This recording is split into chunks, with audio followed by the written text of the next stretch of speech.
औज़ुबिल्लाहि मिनश्शैतानिर्रजीम बिस्मिल्लाहिर्रहमानिर्रहीम।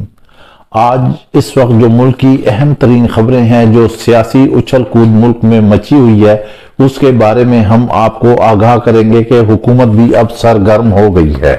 तहरीक अदम एतमाद को नाकाम बनाने के लिए और अपोजिशन को शिकस्त से दो चार करने के लिए हुकूमत ने फैसला किया है कि वो इत्तेहादियों से राब्ते करेगी। और अब उन्हें किस तरह राजी करेगी? वो उन्हें इस तरह राजी करेगी कि अब जो उसके इत्तेहादी हैं वो उन पर दबाव बढ़ा रहे हैं, और इसी दबाव के तहत वो अपनी काबीना में इजाफा करेगी। हुकूमत पंजाब में भी इजाफा होगा, वफाक में भी इजाफा होगा, और उन्हें वजारतें देकर राजी किया जाएगा ताकि अपोजिशन तहरीक अदम एतमाद ना लेकर आए, और लेकर आए मगर वो कामयाब ना हो। इधर मरियम नवाज ने कहा है कि अब इमरान खान के पास कोई जवाब नहीं है कि वो हुकूमत में रहे, और हमें बिल्कुल तहरीक अदम एतमाद का सहारा लेना चाहिए, हमें रिस्क लेना चाहिए। बिलावल भुट्टो जरदारी जो हैं वो भी कह रहे हैं कि हम जो है विद इन आइन कानून के तहत रहते हुए हम तब्दीली लेकर आएंगे और विद इन हाउस लेकर आएंगे। फजलुर रहमान भी इस बात पे रजामंद है कि वो सड़कों पर या अवाम में नहीं जाएंगे, इन हाउस तब्दीली लेकर आएंगे। हुकूमत ने भी अपनी मुश्किल कसनी है, लेकिन बड़ी अहम तरीन बात है कि चले कौमी असम्बली में तो हम सोच लेते हैं कि वहां पर हुकूमत अक्सरियत में है, अपोजिशन नहीं है, लेकिन सेनेट में जो है वो अपोजिशन अक्सरियत में है। पहले भी जब बिल पास हुए थे 22 से 30 तक तो उस वक्त शोर मचा, और हुकूमत अक्सरियत में ना होने के बावजूद भी वहां से पास हो गई और बिल पास हो गए। कौमी असम्बली में भी ऐसा ही सिचुएशन दरपेश आई। अब आज सेनेट में क्या हुआ? सेनेट में भी ऐसा ही हुआ कि सेनेट में अपोजिशन की अक्सरियत है, लेकिन उसको आज दोबारा फिर शिकस्त का सामना करना पड़ा। 3 हुकूमती बिल जो है वो मुतफ़िक़ा तौर पर पास हो गए। Allied health professional council bill के हक और मुखालफत में 29 वोट आए, बराबर के वोट आए, यहां बराबर थे, लेकिन फिर चेयरमैन सेनेट ने अपना वोट हुकूमत में के हक में डालकर हुकूमत को फतह से हमकिनार कर दिया। सेनेटर दिलावर खान जो थे वो गैर हाजिर रहे। Oil and gas regulatory authority का तरमीमी बिल मौखर करके दोबारा पेश करने की इजाजत पर अपोजिशन ने ऐवान से वॉकआउट किया।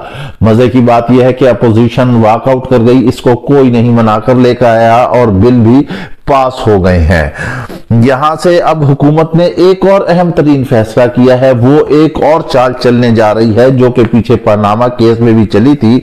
हुकूमत इसहाक डार के बयान को शहबाज शरीफ के खिलाफ बतौर गवाही के तौर पर पेश करने की तैयारी कर रही है, और उसने ये फैसला कर लिया है। फिर फौजी मुकदमात से मुतल्लिक इस्लाहात का बिल का मुसवदा जो है वो भी कौमी असम्बली में पेश कर दिया गया है। यो तो थी पंजाब की सूरत हाल, वफाक की सूरत हाल, लेकिन सिंध की सूरत हाल जरा मुख्तलिफ है। सिंध के हालात इस वक्त दिगरगू है। वहां के जो अपोजिशन लीडर हैं वो जो है उन्होंने इस्तीफे दे दिए हैं, और वहां पर इस्तीफों की लाइन लग गई है। सिंध असम्बली में अपोजिशन लीडर जो हलीम आदिल हैं और जुनेजो हैं, मीरपुर खास डिवीजन से जनरल सेक्रेटरी के ओहदे पर अकबर अली हैं, ये सब मुस्तफी हो गए हैं। और इन्होंने कहा है कि वहां के जो वफाकी वजीर है अली जैदी, उन्हें उनकी पॉलिसियों से इख्तलाफ है, जिसकी वजह से वो मुस्तफी हो रहे हैं। अभी हुकूमत को यहां से ही धचका लगा है कि वफाक में उसके मामलात कमजोर हो रहे हैं, पंजाब के मामलात उसके कमजोर हो रहे हैं, लेकिन सिंध में भी अब मसाइल कुछ और ही नजर आ रहे हैं। जबकि जो बल्दियाती इलेक्शन है, जिसके लिए इमरान खान ने कहा है कि हम बल्दियाती इलेक्शन जो है हर सूरत में जीते के पंजाब में। केपी में तो आपने पोजीशन देख लिया कि केपी में क्या पोजीशन हुई है। पंजाब में बहुत पुर उम्मीद है बल्दियाती इंतखाबात के लिए। इलेक्शन कमीशन ने 18 अरब रुपए से जायद के फंड मांग लिए हैं ताकि वो फंड दें और वो इलेक्शन करा सके। इधर परवेज इलाही ये कहते हैं कि मुफाद आमा को मद्देनजर रखते हुए फौरी तौर पर रिलीफ की जरूरत है। यकीनी तौर पर जब तक अवाम को रिलीफ नहीं दिया जाएगा उस वक्त तक अवाम भी साथ नहीं देगी। अवाम सड़कों पर निकलने के लिए तैयार है, मगर अपोजिशन को हम देखें तो अपोजिशन में भी इतनी जान नहीं है। अगर आज अपोजिशन मजबूत होती तो फिर हुकूमत का ये ऐसा काम ना होता और हुकूमत ऐसा न करती जैसे कि वो कर रही है।